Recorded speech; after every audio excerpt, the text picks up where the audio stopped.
Pag walang pera, takbo kay KFC.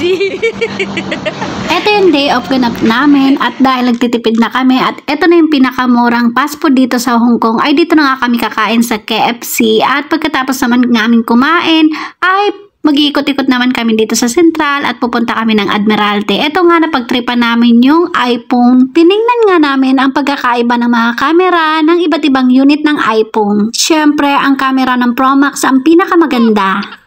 Pagkatapos naman namin tumingin-tingin ng iPhone na akala mo naman talaga ay bibili, ay pumunta naman kami dito sa Admiralty at pupuntahan nga namin yung Pacific Place. At bago nga kami makarating ng Pacific Place ay may pagtulak pang naganap kaya naman nagpaulit ako ng video at ayan. Hindi naman talaga nawawala sa isang grupo ang merong epal. At nandito na nga kami sa Pacific Place kung nasaan yung this is the place dito sa Admiralty, Hong Kong. Nakailang pabalik-balik na nga rin kami dito sa Admiralty at sa Tamarion dun sa park. Hindi pa kami nakakarating or nakakapasok sa mga mall dito sa Admiralty kaya naman ito yung first time namin makapasok sa isang mall at dito to sa Pacific Place. Ito nga yung sinadya namin dito sa Admiralty. Malapit lang naman ito sa Central. Isang station lang bago kami makarating dito. At ito na nga yung Pyramid 3D Illusion. Charis lang. Inimbento ko lang yung tawag dito. Hindi ko kasi alam ang tawag dito. Basta nakita ko lang pyramid.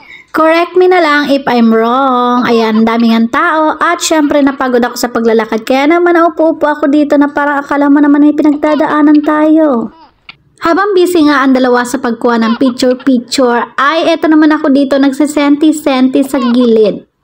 Iniisip ko kasi kung bakit ang ganda ko, Charis. Iniisip ko kasi na ang hirap-hirap palang gumala pag wala kang kita.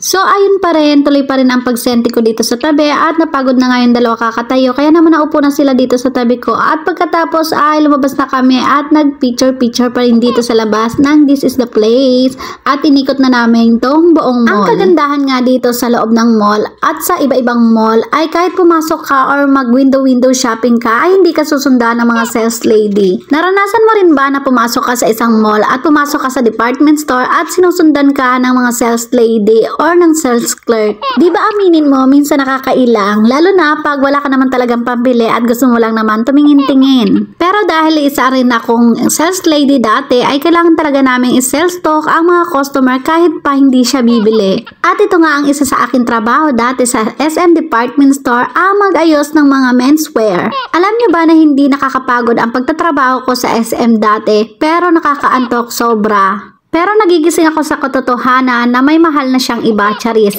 na may Inglesera na customer. Okay, bitawan na. Mas marami kasing Ingleserang customer ang pumapasok sa menswear kung saan ako naka-duty. Tapos, kakapiranggot lang yung baon kong English, kaya naman nag-resign na ako, Charis. Natapos ko naman yung kontrata ko ng ilang buwan. At ito na nga yung kaibigan ko na hindi tumitingin sa presyo, kaya naman buti na lang at wala siyang dalang pera kasi kung may dala siyang pera ay talaga naman papabili siya. At yun